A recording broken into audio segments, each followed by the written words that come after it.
people who were in the experimental Yeah. group got this like little confirmation bias thing that said, please keep in mind that people tend to seek information that is congruent with their prior beliefs and reject information that is incongruent with their prior beliefs. And anybody who heard Yeah. just this one sentence before they sorted these articles performed better on misinformation susceptibility. So we're able to like better decide what is fake news and real That news. I So like just, that. yeah, so being able to even just like, I think sometimes just like say these kinds of things and have these conversations and say, yeah, you're more likely, for instance, this, I under have data and like have data, have seen articles about how people who use AI chronically perform worse on like skills and cognitive tests after like using it more regularly.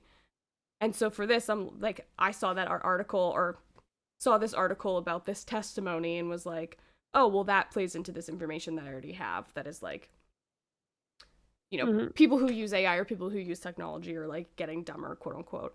But like, again, that might not be real news. Like, we would have to see like an actual peer reviewed article to maybe know. Well, also consider the fact that the psychometrics that evaluate cognitive abilities were probably ones that were developed and validated more than 50 years ago, right? Like, the intelligence Yeah. quotient that we use as still probably somewhere closer to the gold standard of intelligence as a, like, measurable characteristic was developed, I don't know, like, more than 100 years ago, I'm pretty sure, if They, not closer to 120 or something like that. they update them, but it is actually interesting. Like, again, because I literally did these Yeah. assessments in the past year. But I mean, Uh, the theoretical yeah. idea of an intelligence quotient. Oh, it's absolutely like very waspy, like white Anglo-Saxon based. Like, it's Yeah, very culturally specific. It's difficult. 100%. Yeah, it is actually very difficult. Like, it's hard to believe we still use it. So I actually TA'd for during my PhD, TA'd a course on intelligence that was taught by a neuropsychologist, who are the people who assess for ADHD, giftedness, autism, these kinds of things, learning disabilities. And this whole section on IQ tests, she constantly had disclaimers. She said, keep in mind that they're culturally specific, they're difficult to translate. And having actually taken one of them, Mhm. one of the sets of questions, which is like, it's more like trivia based. It's like, how well is your like historical knowledge, like just general, like almost like trivia questions, was super, super Mhm. American centric. For instance, I was living in Quebec, Yeah. Canada, and one of the questions was like, who was like the guide for Lewis and Clark? And it's like the answer is Sacagawea, but I'm like, would anybody outside of the US educational system know the answer to that question? I don't think so. It's Right. And what is that indicating? Like, I'm sure they ran yeah. psychometrics that, like, evaluate that correlating with other types of intelligence, and that's why they keep that type of question. Like, there Mhm. are ways to evaluate that, but that relies on the belief that the evaluation system works, and, like, on what planet does that indicate anything other than exposure to that knowledge? Yeah, Like, that's that fair. knowing that or not knowing that, I didn't get smarter figuring that out right now.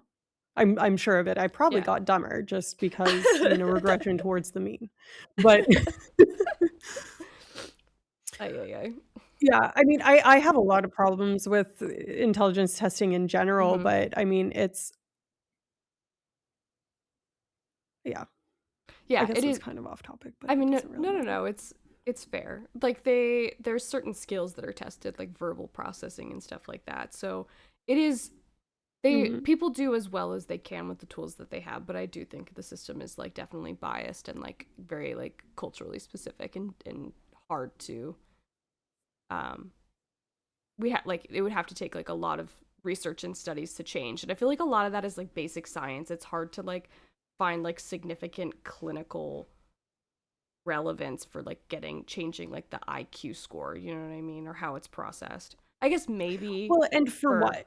yeah. Right? The Yeah. only reason that we need that type of categorization is to grant access to some people that score a certain thing and Yeah. to give access to a different thing or withhold access to a Yeah. different thing for people with a different score, right? Like anything that's hierarchical comes on the basis of betterness and worseness.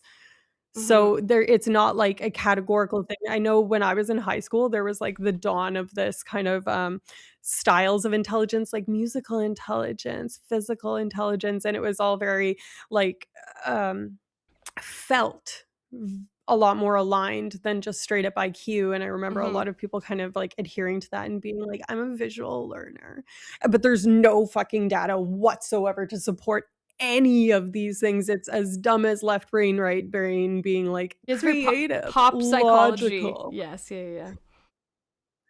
Right, but I mean, it still persists, and I think that the value of that and being like, "Hey, I'm not stupid.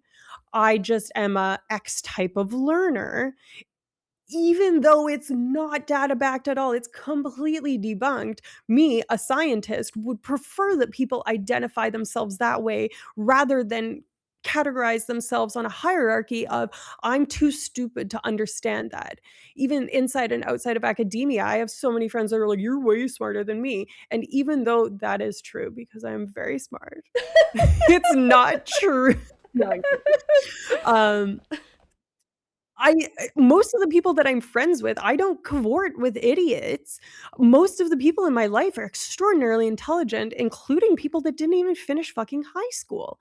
So people conflate education with intelligence. People conflate a whole bunch of other things with intelligence when realistically none of what we do really captures that in a way other than the exact way that it's designed to capture it, which in the case of IQ is just to rank us. Yeah.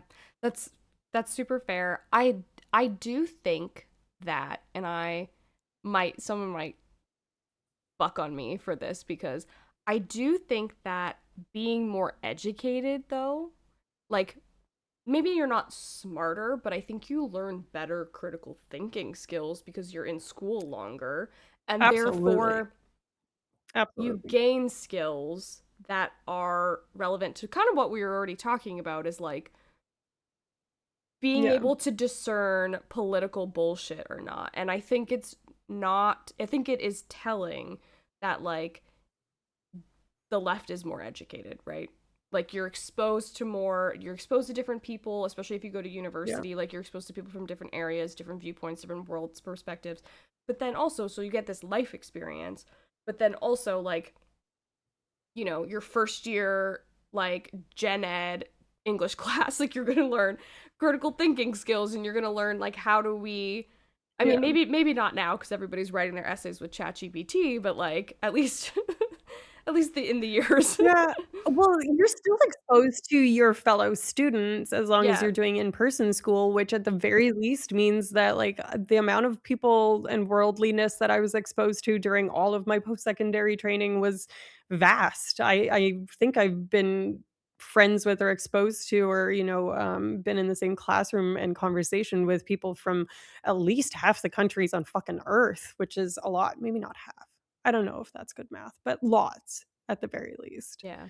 And I think that in and of itself, even without, like, an actual motivated increase of intelligence, kind of like, deliberateness is still going to de facto give you higher intelligence, but it's not the education itself, it's the exposure to the opportunity to do it and the Yes. willingness to do it, which is that where's that come from? Is that innate? I don't know. But Mhm. yeah. Yeah.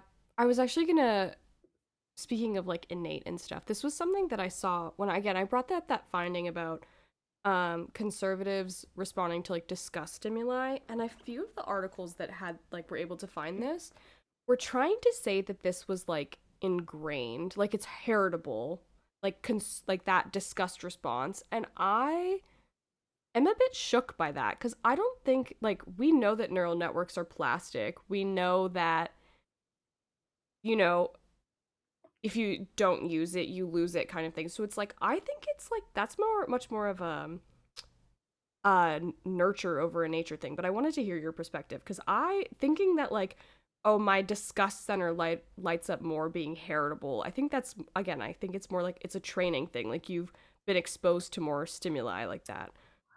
Yeah.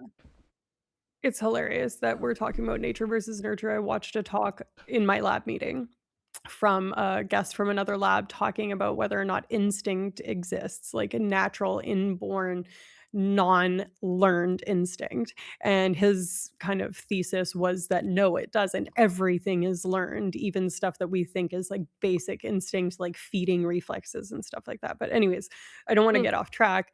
The mhm. whole point is, I think that that would be still learned, that you of course, you would learn disgust. The only thing that disgust I could see not being learned would be taste-related disgust, because that protects us from accidentally dying by eating something that will be bad for us, right? Like, if you taste bitterness, bitterness is typically, associated with toxic ingredients, which will kill us, so that's like, a inherited characteristic that was selected for over time in most species, right? So I think that might be ingrained, but I don't think that's the type of disgust necessarily that they're talking about. Do you know, like, the stimuli type that they were using? Like, is it pictures of gross things like vomit Yes. or something? So Like, it what was is it? like one of the images that was they said like people putting like worms in their like worms in a mouth, like people who Okay. responded more strongly to that type of stimulus were also more likely to have conservative ideology. So it was not necessarily politically specific discussed, but then it was like they were also more likely to have more Mhm. conservative opinions about social topics. So it was like abortion, gay rights, trans rights, that kind of stuff. Yeah, that adds up to me. Yeah. But I think that's purity culture. I would be Yes. Yeah. much more eager to hang my hat on explaining that through, uh nurture than any sort of innate, Yeah. you know, Because I like, breeding together thing. That being said, conservatives and liberals tend to where they're increasingly more polarized, obviously, hmm than ever before, and less warm towards people from the opposite, yes. Yeah. political While picture and stuff like that, so while I was looking this up, I found an article that was from 2024 from Stanford. It was like it wasn't like the research article itself. It was like a summary of the research on like the Stanford website that was saying that people are mhm. like more likely to also be considered part of like the out group if they like empathize with the alternate perspective. So if you say like for instance what like this example that you were Yeah, talking about of like a conservative person being like, "Oh, I am like considering that like my position was wrong and I'm considering listening to like leftist liberal like ideology," like conservatives would like get upset with them and would like be like could kind of be like, that's not okay, you can't do that, like considered almost traitorous, and like the vice versa as well. And I think I agree, absolutely. like that It's polarization dissent and is defection. yes, yeah, um Well, and yeah, the idea of the infighting in the echo chamber kind of, like, situation is wild to me because, mm-hmm, like, everyone wants to seize this moral high ground even within, people that we're supposed to technically agree with, yeah, right? that's fair. No, I feel like that's Fuck. super relevant. Yeah, I've been seeing stuff about like for instance like I mean like I feel like liberals have always been at each other's throats, right? Because I think when we look at it from a US Democrat perspective, it's such a wide breadth of Mhm. perspectives. We have everyone from progressives to moderates who are almost like they're verging on conservative. And then I think a certain Yeah, like you know, you have like very far right conservatives. Now you're starting to see that infighting, which is really interesting. I think like like yeah. in the past 6 months it's been much more obvious. But I was in all of this, I was also thinking about like I feel like there's such an intense need for individuals to feel included in this in group that like they follow like conformity um heuristics Yes. essentially. So I There's data where they mhm. sorry, I was gonna say there's Yeah, yeah. data that suggests that if they gave, I believe it was specific to Trump. I'll try and find the source and maybe, like, post it in the Discord. but I think it was Peter Ditto's work at UC Irvine where he